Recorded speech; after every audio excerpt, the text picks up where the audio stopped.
Graça e paz, meus irmãos. Escola Bíblica Dominical, Livres em Cristo, 4 de agosto de 2024. Nosso texto de hoje, Filipenses, capítulo 3, versos 1 a 11. Convido você a abrir a sua Bíblia e acompanhar a leitura. Diz assim a palavra do Senhor: Quanto ao mais, irmãos meus, alegrai-vos no Senhor. Quanto a mim, não me desgosta, e é segurança para vós outros que eu escreva as mesmas coisas. Acautelai-vos dos cães, acautelai-vos dos maus obreiros, acautelai-vos da falsa circuncisão. Porque nós é que somos a circuncisão. Nós que adoramos a Deus no Espírito e nos gloriamos em Cristo Jesus e não confiamos na carne.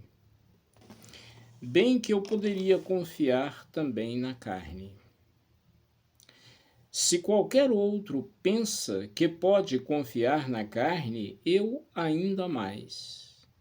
Circuncidado ao 8º dia, da linhagem de Israel, da tribo de Benjamim, hebreu de hebreus, quanto à lei, fariseu. Quanto ao zelo, perseguidor da igreja. Quanto à justiça que há na lei, irrepreensível. Mas o que para mim era lucro, isso considerei perda, por causa de Cristo.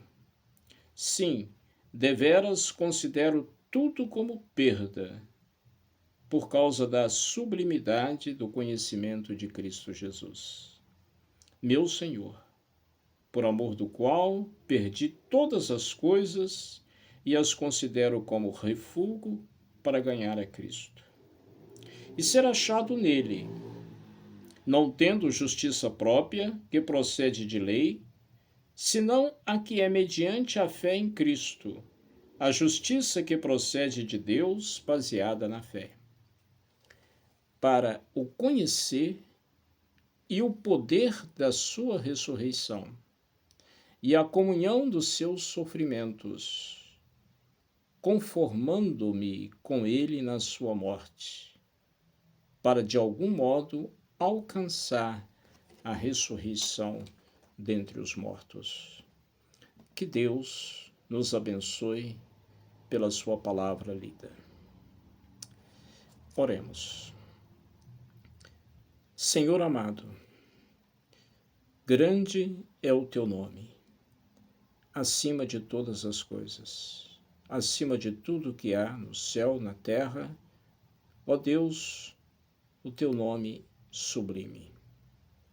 Bendito, louvado seja o Senhor, Deus Pai Todo-Poderoso, Criador dos céus e da terra, que nos deu a tua palavra para nos instruir,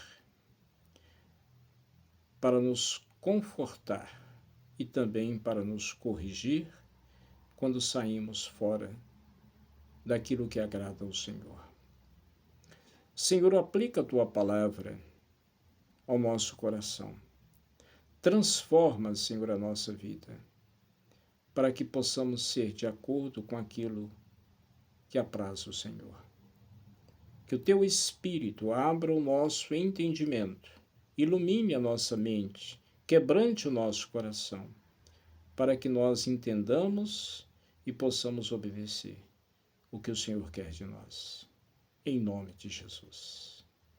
Amém. Meus irmãos, a igreja em Filipos não estava às mil maravilhas. Havia problemas na igreja, como há problemas em todas as igrejas. Eu não conheço uma que não tenha problemas. Fico impressionado às vezes quando alguns irmãos mudam de igreja porque na sua igreja tem dificuldades e ele vai procurar uma outra. e ele vai constatar que nessa outra também tem.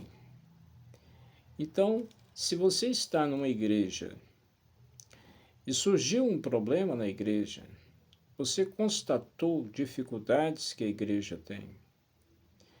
Ore a Deus, clame ao Senhor, trabalhe, contribua, mas não mude de igreja, porque você vai encontrar na outra problemas iguais ou semelhantes. Mas os problemas vão estar sempre presentes. Por quê? Porque nós estamos na igreja. Nós somos pecadores. Então vai haver dificuldades. Então Paulo sabe que há dificuldades na igreja de Filipos. E por isso ele está enviando para lá Timóteo. Ele está impossibilitado de ir, recordando, ele está preso em Roma, impedido de ir. Mas ele tem um discípulo de confiança, um filho na fé chamado Timóteo, a quem ele designa então ir até Filipos. E essa carta talvez chegue lá antes de Timóteo, ou talvez Timóteo seja o mensageiro desta carta. O fato é que essa comunicação chegará à igreja. Então Paulo, depois de dizer à igreja que enviará Timóteo e agradecer pela vida de Epafrodito, que foi enviado tanto para dar notícias, como também enviado para levar oferta até o apóstolo. Agora Paulo parte já para a segunda metade da carta, caminhando para o final, quando ele vai dizer: quanto ao mais, irmãos meus, alegrai-vos no Senhor. O fato de existir dificuldades, de existir problemas, não pode tirar a nossa alegria. Porque a nossa alegria vem do Senhor. Então, por isso, Paulo é tão enfático nesta carta ao falar de alegria, do começo ao fim da carta. Não podemos perder a alegria quando surge uma tribulação, quando surge um obstáculo, quando surge uma dificuldade, quando surge um problema. Porque a nossa alegria, isso nós precisamos ter em mente, ela não é circunstancial. Não depende de circunstâncias. A nossa alegria transcende as circunstâncias, porque a nossa alegria é o Senhor. Estando o Senhor conosco, estamos alegres. Então, alegrai-vos no Senhor. Ele é a razão da nossa alegria em qualquer que seja a situação. A mim não me desgosta, e é segurança para vós outros que eu escreva as mesmas coisas. Então, Paulo já havia feito outras exortações, parecidas com o que ele vai dizer aqui. E ele não está contrariado por ter que fazer de novo. Um bom professor ensina quantas vezes necessário for a lição, sem perder a paciência. Porque tem pessoas que absorvem com facilidade, outros demoram mais. Então, um bom professor não pode perder a paciência. A mim não me desgosta. Então, pacientemente, ele vai exortar de novo. E reconhece, e é segurança para vós outros. Quer dizer, a mesma exortação é segurança.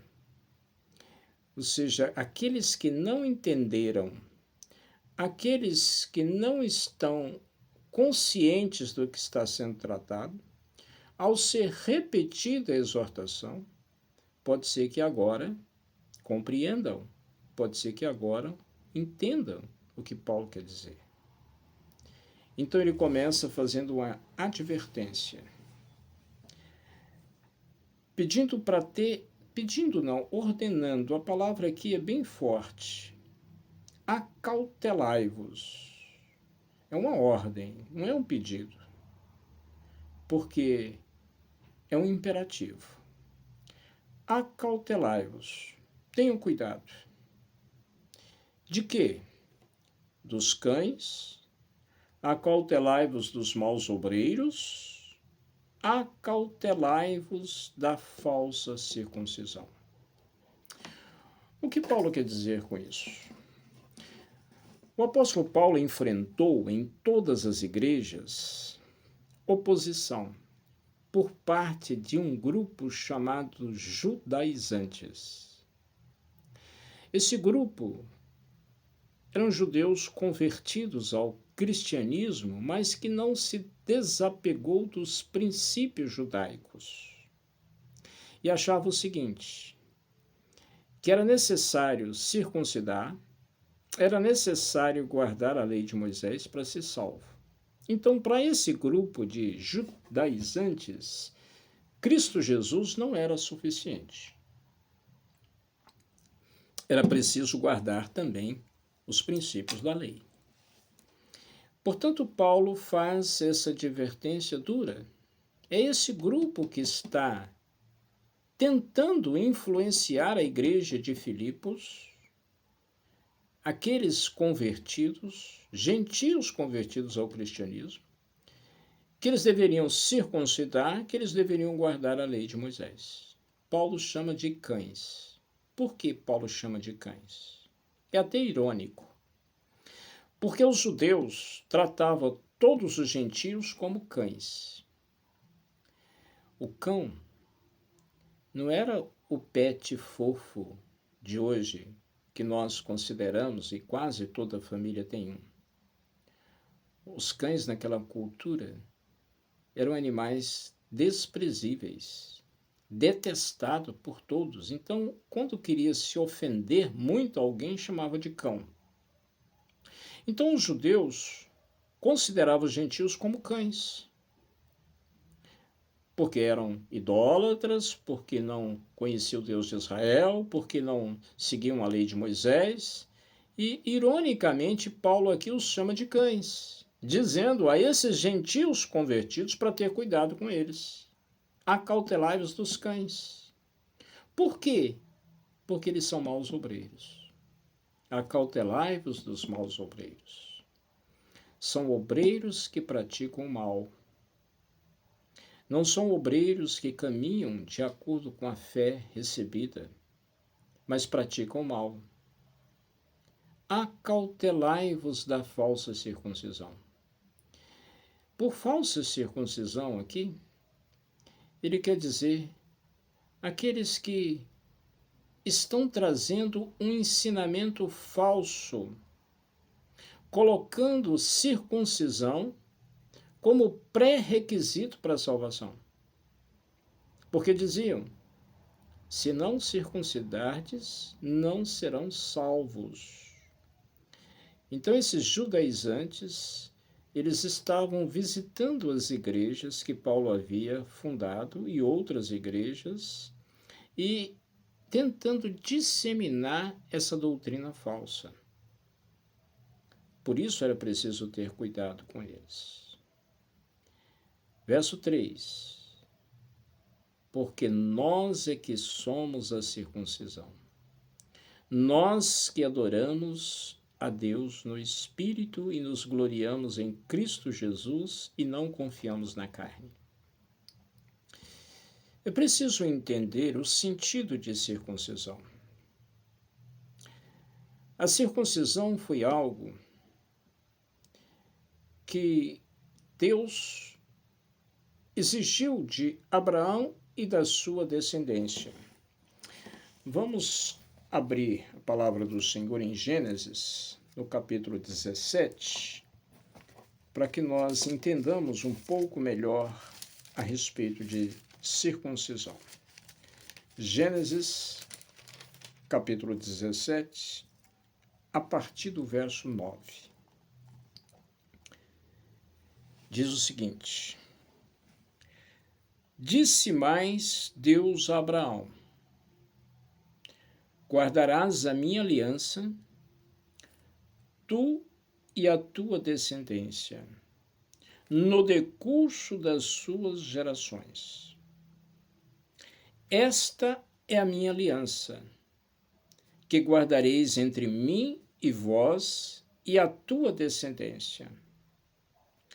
Todo macho entre vós será circuncidado. Circuncidareis a carne do vosso prepúcio.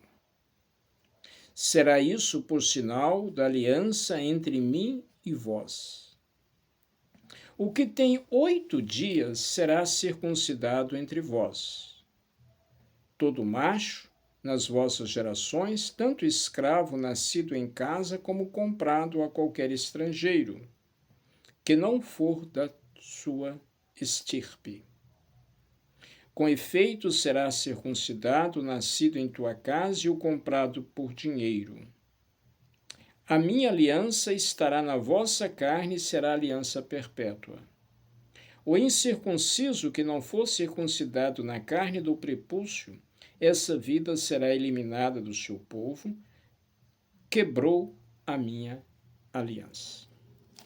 Deus, então, instituiu a circuncisão como sinal da aliança. A circuncisão era o corte circular em volta do prepúcio, do pênis. Então, todo macho deveria ser circuncidado ao 8º dia, a partir de então.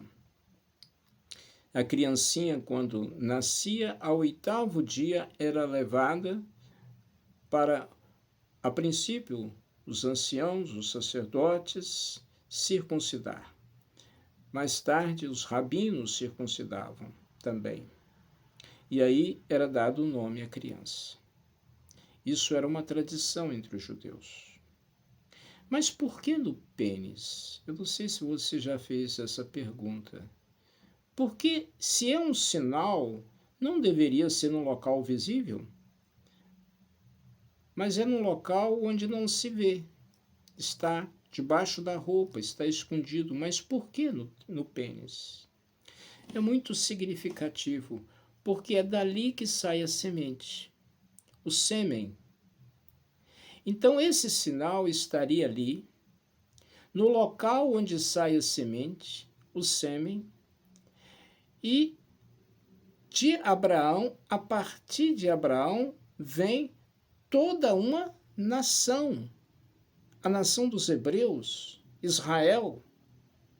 Então esse sinal colocado ali tem essa significação de que aqueles que saem dali, aquela semente, têm uma aliança com Deus. A circuncisão é para demonstrar isso.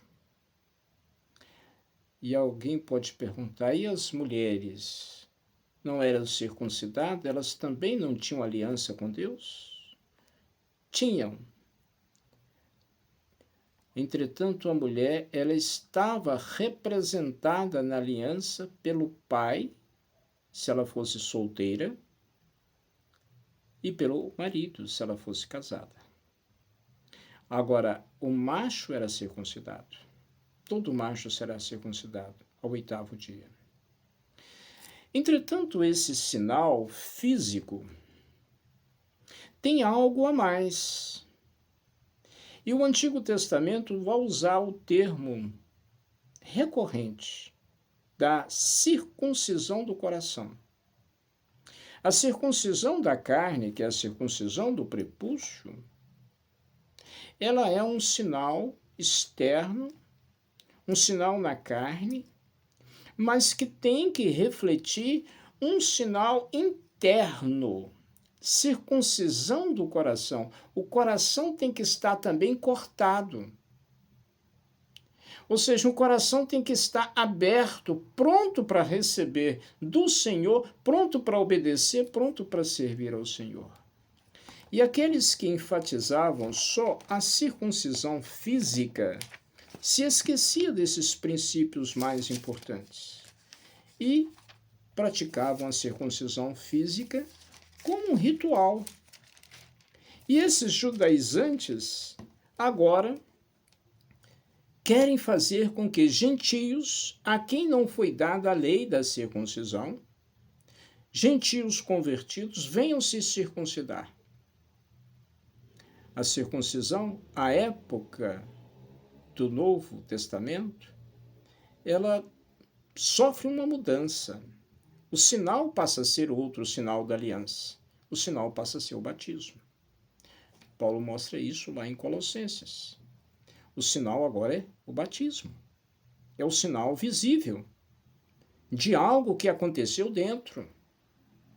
Então, não era necessário mais que se circuncidasse. Mas esses judaizantes estão exigindo. Então, voltando para o nosso texto de Filipenses, Paulo diz aos irmãos em Filipos, porque nós é que somos a circuncisão. Nós quem? Os cristãos. Nós que adoramos a Deus no Espírito. O Espírito inaugura uma nova época de adoração, uma nova forma de adoração, como Jesus disse à mulher em Samaria, que não era o local, nem nesse monte, nem em Jerusalém, mas Deus quer que se adore em espírito e em verdade. Então nós é que adoramos a Deus em espírito. E nos gloriamos em Cristo Jesus. Quando Paulo diz que os cristãos se gloriam em Cristo Jesus, ele está fazendo uma crítica a esses judaizantes que se gloriam na carne, na justiça própria. Eles estão ainda cheios de farisaísmos, achando que a salvação depende da justiça própria, do esforço feito para o cumprimento da lei. Os cristãos se gloriam em Cristo. Não confiamos na carne. Não confiamos na nossa natureza humana. Não confiamos na nossa capacidade de obedecer à lei, porque nós não podemos obedecer à lei como Deus requer. Os cristãos confiam em Cristo, se gloriam em Cristo, descansam em Cristo, porque Cristo é a nossa justificação. E não um sinal. Não um sinal. Nem a circuncisão do Antigo Testamento, nem o batismo do Novo Testamento. Se Cristo não estiver presente no coração, o sinal não tem valor. O sinal é uma evidência externa, mas essa evidência externa é o fruto de uma obra interna. Então, Cristo tem que estar presente no coração. Então, nós é que somos a circuncisão, diz Paulo aos cristãos em Filipos. Ele vai dizer a partir do verso 4, e fazendo uma crítica bem enfática aos judaizantes, que se alguém tivesse motivo para se gloriar na carne, esse alguém tinha que ser ele. Ele diz aqui, bem que eu poderia confiar também na carne. Se qualquer outro pensa que pode confiar na carne, eu ainda mais. Por que ele dizia isso? Bom, ele vai apresentar aqui as suas credenciais de judeu. E vamos considerar assim, judeu da gema, judeu nato. Ah, mas Paulo era cidadão romano? Alguém poderia dizer sim, ele herdou esse título talvez do pai. Acredita-se que o pai tenha servido ou nas legiões romanas, ou em alguma área administrativa do império, prestado serviços relevantes, e quando isso acontecia, ao final da carreira se recebia o título de cidadão romano, e esse título poderia ser passado ao filho. Então, na morte, o pai deixava como herança ao filho o título. E talvez Paulo assim tenha recebido esse título de cidadão romano, mas ele era judeu. Embora tenha nascido em Tarso, na Cilícia, mas ele era de ascendência judaica, e ele vai mostrar isso aqui. Circuncidado ao 8º dia, como era requerido. Nós lemos lá desde a instituição, quando Deus institui a circuncisão a partir de Abraão. Circuncidado ao 8º dia. Paulo foi. Da linhagem de Israel. Então ele era da gema. Era judeu nato. A sua ascendência era toda judaica. Da tribo de Benjamim. O próprio nome foi dado, Saulo, é o nome do primeiro rei de Israel, Saul, que também era da tribo de Benjamim. Então Paulo está apontando as suas credenciais. Hebreu de hebreus, era um hebreu de família hebreia. Quanto à lei, fariseu. Sabemos que ele foi educado aos pés de Gamaliel, um dos rabinos mais influentes da época. Um fariseu, uma seita. Fariseu significa separado, e assim que eles se consideravam separados para servir ao Senhor, guardando a lei. E eles eram criteriosos nisso. Então Paulo era um fariseu. Quanto ao zelo, perseguidor da igreja. Lembra que quando Estevão morreu, foi martirizado, Saulo concordou com a sua morte, as vestes de Estevão foram levadas a ele. Logo em seguida, Saulo sai com cartas expedidas pelos sacerdotes e com uma escolta para ir a Damasco perseguir os cristãos que estavam em Damasco. Foi quando o Senhor o alcançou, a caminho de Damasco. Então, ele era um perseguidor da igreja. Quanto à justiça que há na lei, irrepreensível, porque ele guardava. Ipsis literis, ao pé da letra, os pontos requeridos pela lei. Mas o que para mim era lucro, isso considerei perda por causa de Cristo. Então, tudo isso que poderia fazer com que ele se orgulhasse na carne, coisa que certamente ele se orgulhava antes do encontro a caminho de Damasco, ele agora considera como perda. Por quê? Ele encontrou a pérola de grande valor. Né? É interessante isso. Jesus contou essa parábola. Jesus falou sobre isso em Mateus capítulo 13, versos 45 e 46. O reino dos céus é também semelhante a um que negocia e procura boas pérolas. E tendo achado uma pérola de grande valor, vende tudo que possui e a compra. Foi isso que aconteceu com Paulo. Ele achou a pedra de grande valor, ou melhor, a pedra de grande valor, Jesus o achou. Então ele se despoja de tudo aquilo que ele considerava como lucro. Todo o seu, digamos, pedigree judaico, ele se desfaz daquilo. Considera como perda por causa de Cristo, a pérola de grande valor. Isso não é algo importante para eu e você pensar? Quando somos também alcançados pela graça, nós temos também e tivemos, cada um de nós, o nosso caminho de Damasco. Não como o de Saulo, claro que não, o dele foi sui generis, mas cada um tem o seu.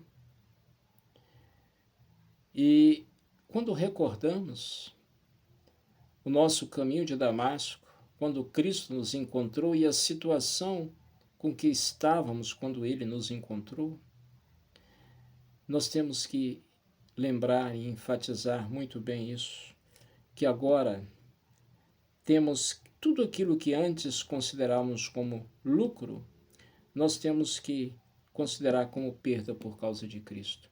Isso significa que eu e você temos que estar dispostos a abrir mão de qualquer coisa que seja por causa de Jesus Cristo.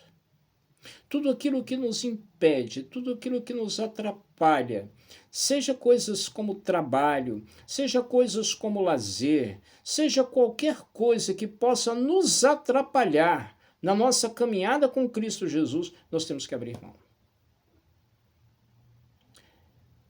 E você que é jovem livre, muito cuidado. Você que já saiu do programa e tem se envolvido muito com o trabalho, e às vezes tem argumentado que nem sequer está tendo tempo de congregar, porque o trabalho lhe toma todo o tempo. Muito cuidado. Não troque Cristo pelo trabalho. Não faça isso. Ou qualquer uma outra coisa que pode estar dividindo o seu coração. Lembre, não se pode servir a dois senhores, porque você ou há de honrar um e aborrecer o outro. Só se serve um Senhor, e esse Senhor tem que ser Jesus. Verso 8.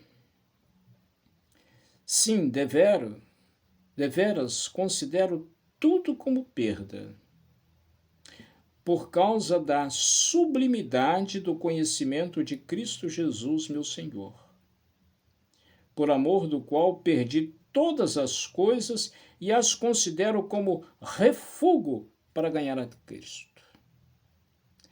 Essa palavra refúgio, eu estou lendo Almeida Revista e Atualizada. Se você ler Almeida Revista e Corrigida, você vai encontrar estrume. É exatamente isso no texto original, excremento.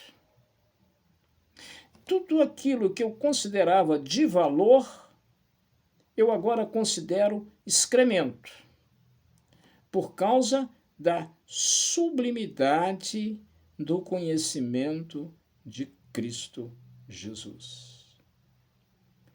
E lembrando que esse conhecimento não é um conhecimento teórico, é um conhecimento experiencial. Como judeu, Paulo foi criado dentro dessa cultura semítica, e a palavra conhecer, eu já disse isso em outras ocasiões, outras aulas, mas é bom lembrar, a palavra conhecer não é só um exercício intelectivo, mas é experiência, é intimidade, é relacionamento, é vivência. Então, tudo isso que eu considerava de grande valor, agora para mim é excremento, por causa da sublimidade da minha relação com Cristo, da minha intimidade com Cristo, da minha experiência com Cristo, da minha vivência com Ele. É isso que importa. Mesmo porque esses judaizantes estavam passando por cima, eles que enfatizavam tanto o Antigo Testamento e o cumprimento da lei de Moisés, mas eles estavam enfatizando que mesmo o Antigo Testamento já dizia, vamos abrir em Ezequiel, capítulo 36, quero mostrar um texto, capítulo 36, versos 25 a 27. Então aspergirei água pura sobre vós e ficareis purificados de todas as vossas imundícias. E de todos os vossos ídolos vos purificarei. Dar-vos-ei coração novo, e porei dentro de vós espírito novo. Tirarei de vós o coração de pedra, e vos darei coração de carne. Porei dentro de vós o meu espírito, e farei que andeis nos meus estatutos, e guardeis os meus juízos, e os observeis.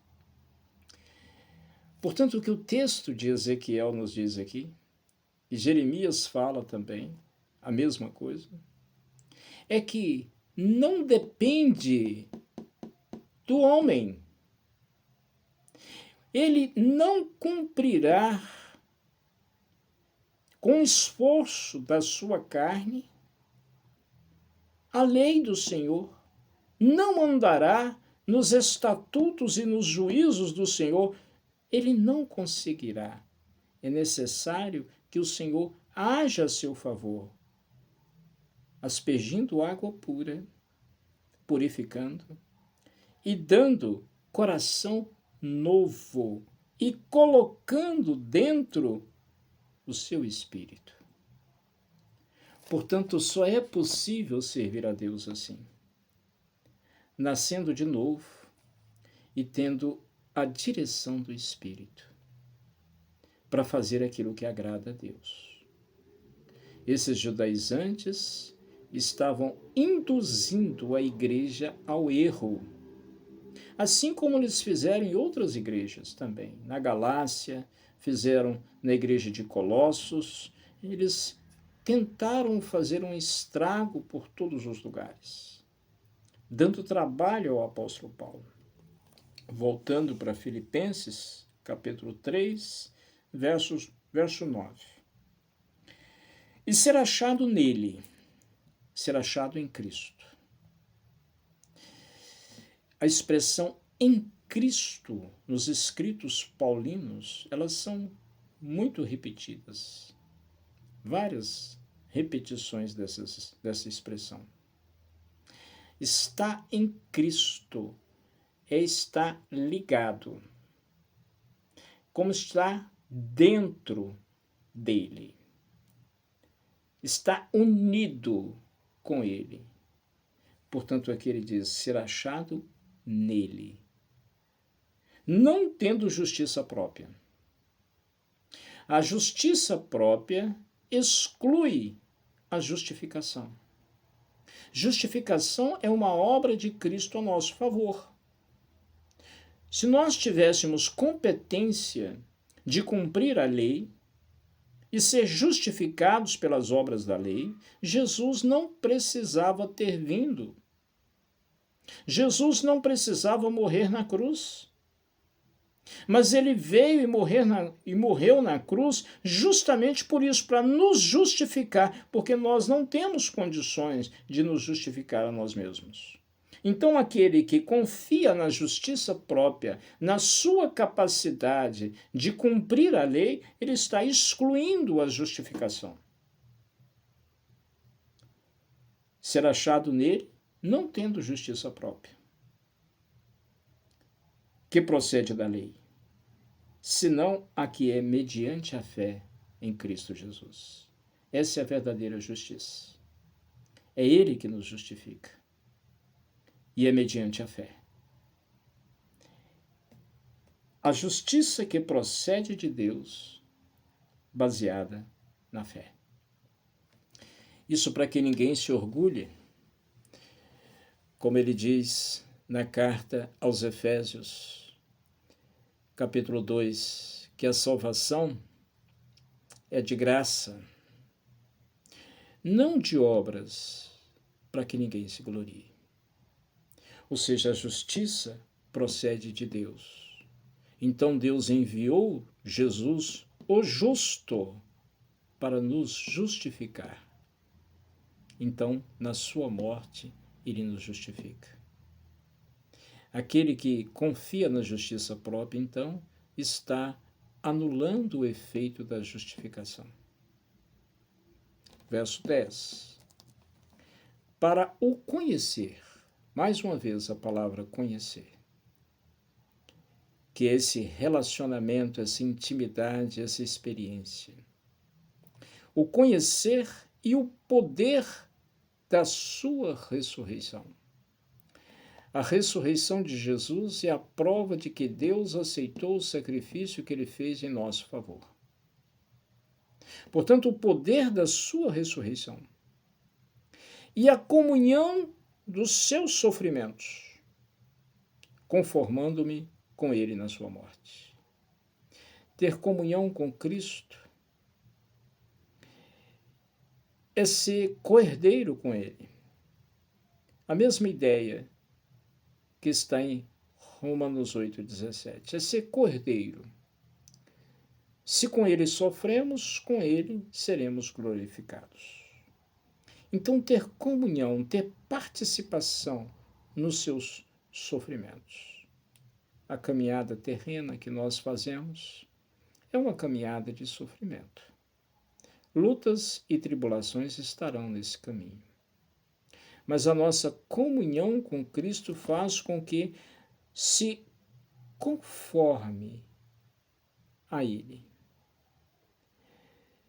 Que você esteja em ligação contínua com Ele, assumindo a forma dele na sua morte.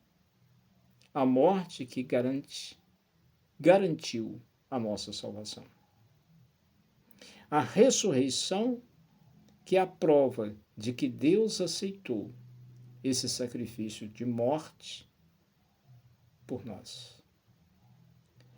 Para que na sua volta, e aí ele diz no verso 11, para de algum modo alcançar a ressurreição dentre os mortos. A prova de que nós também ressuscitaremos um dia. Meus irmãos, justiça própria não é algo que ficou no passado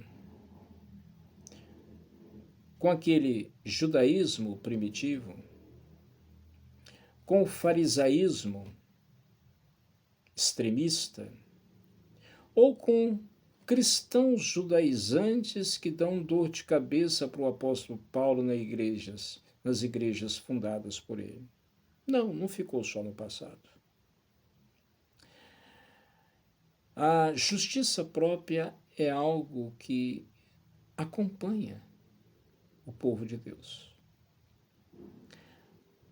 Há muitos em nosso meio, em nossas igrejas, quiçá até nós mesmos,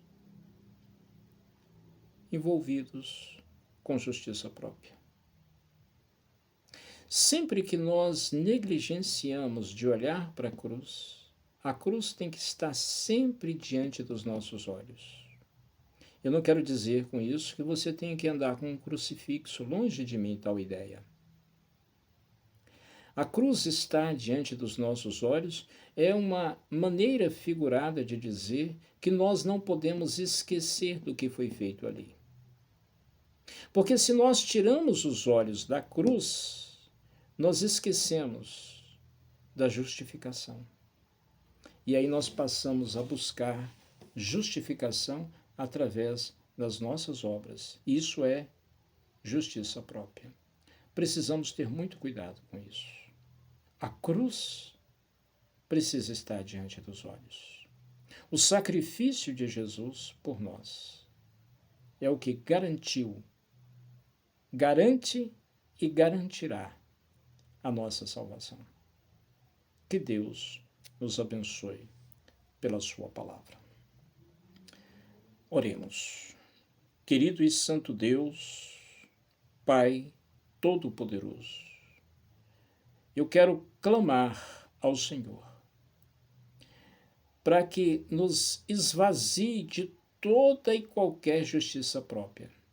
Se há algum resquício de justiça própria no coração dos teus servos, e no meu coração, que o Senhor remova, em nome de Jesus, para que possamos olhar somente a Ti.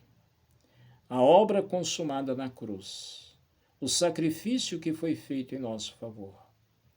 E assim, nos debruçarmos diante do Senhor, em adoração, em fé, em gratidão e em serviço. Sê gracioso para com teu povo e nos abençoe, fortalecendo cada dia a nossa fé, a nossa confiança no Senhor.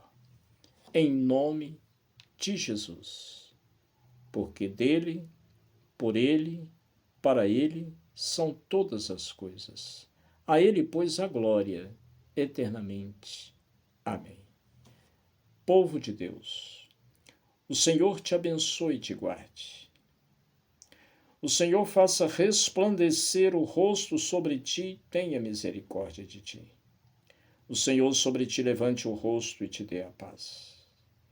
Que a graça de nosso Senhor e Salvador Jesus Cristo, o amor de Deus o Pai, a comunhão, as consolações e a direção segura do teu Espírito repouse e permaneça sobre o teu povo, aqui e em todo lugar, agora e para todo sempre. Povo de Deus, fique em paz.